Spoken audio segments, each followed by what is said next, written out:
आलिम अलग होता है। क्या कहते हैं? और ये तरीकत क्या जाने मौलाना लोग, तेरा बाप जानता तरीकत? तरीकत मौलाना नहीं जानते, तुम जानते हो तरीकत क्या होती है? शरीयत, तरीकत, मारफत, हकीकत तुम्हें पता है? तुम हिज्जे लगा के बता दो इसका।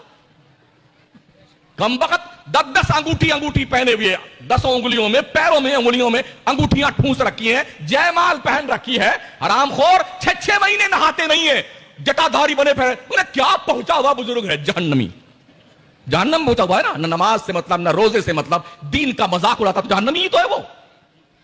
बोले जी क्या जाने मौलाना लोग ये क्या करते हैं, अल्लाह वाले, ये सूफी लोग हैं, ये तसव्वुफ के मालिक हैं, इनकी नमाजें तो मदीने में होती हैं, इनकी नमाजें मक्के में होती हैं। उनसे ये भी कह दो जनाब, नमाज तो तुम मदीने और मक्के में पढ़ते हो और खाना हिंदुस्तान का ठूंस के खाते हो। क्या मक्के मदीने का खाना अच्छा नहीं लगता?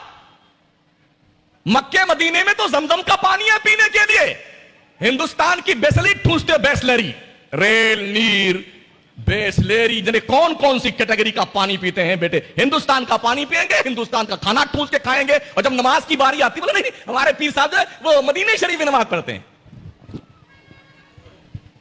क्या गरीब नवाज ने भी ऐसा किया था? सुनिए सुनिए कान खोल करके, क्या ख्वाजा साहब ने भी ऐसा किया था? इमाम आजम ने बाज़ाब्ता तौर पर 7 साल जेल खाने में रह करके 7,000 तकरीबन कुरान शरीफ खत्म किया था जेल के अंदर। और ये बेटे दूर से बदबू आती है, नहाता नहीं है, नाखून जंगल के जानवरों की तरह बड़ा हुआ है, इतने बड़े बाल हैं, खोल दे तो 2-2, 3-3 आदमी ऐसे पकड़ के घूमते हैं। ये मदारी बाबा है, मदारी बाबा है। इंसान बनो, इंसान। सबसे सुपीरियर प्राणी अल्लाह की इंसान है। अल्लाह फरमाता है वत्तीनी वज़्ज़ैतूनी वतूरी सीनीन, कसम है इंजीर की, कसम है जैतून की, कसम है तूरे सेना की, वहादल बलदिल अमीन, कसम है शहर मक्का की। अल्लाह ने यूं कसमें उठा के फिर क्या फरमाया?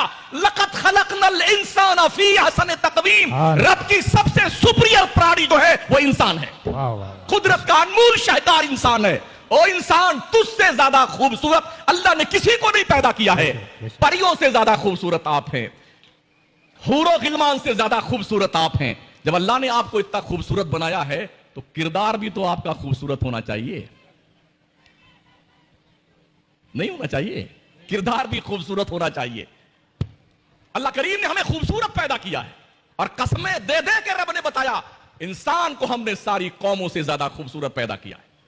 यकीन नहीं आता है तो शीशा सामने रखिए, अपने जमाले जहां आरा को देखिए, फिर कुत्ते को देखिए, अपने आप को देखिए, फिर गधे को देखिए, अपने आप को देखिए, फिर कॉकरोच को देखिए, अपने आप की जियारत फरमाइए, फिर खंजीर को देखिए, और अंदाजा लगाइए, कंपेयर कीजिए कि आप कितने खूबसूरत हैं, आप कितने अच्छे हैं।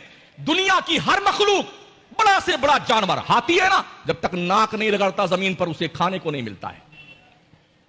गाय, भैंस, घोड़े, गधे जब तक नाक नहीं रगड़े जमीन पे खाना मैसर नहीं आता, ग़िज़ा मैसर नहीं आता। शेर जब तक वो भी दौड़ भाग करके अपना ये थोपड़ा नहीं रगड़ता जमीन पर ना, तब तक खाने को नहीं मिलता। और इंसान, तेरा रुतबा देख, तेरे रब ने तेरी पेशानी इतनी बुलंद रखी है इस बॉडी में, सबसे ऊपर। किस लिए इतनी ऊपर रखी है? तवज्जो कीजिए, किस लिए इतनी ऊपर पेशानी रखी है? खाने जैसी नेमत के सामने भी सर झुकाने के लिए अल्लाह ने तुम्हें मजबूर नहीं किया है। बेशक बेशक बेशक। खाना बन के तैयार होता है, प्लेट में लाया जाता है, इज्जत से आप बैठते हैं, ऐसे थोपड़ा रख के नहीं खाते हैं। अल्लाह ने हाथ दिया है, रोटी का टुकड़ा तोड़िए, सालन में डुबोइए, उठा के लाइए। कुदरत ने यह सर झुकाने के लिए भी तुम्हें हुक्म नहीं दिया, हाथ दिया है कि ये रोटी लाके यहां मुंह में डालिए। ये इज्जत कम है? ये पेशानी गोया रब ने इसलिए नहीं बनाई है कि कुत्ते, बिल्ली, घोड़े, गधे, सूरज, चांद, सितारों के सामने झुके। ये पेशानी इसलिए सबसे ऊपर रखी अल्लाह ने कि जिस रब ने पेशानी को सबसे बुलंद किया है, ये पेशानी सबसे बुलंद रब के दरबार में ही झुकनी चाहिए।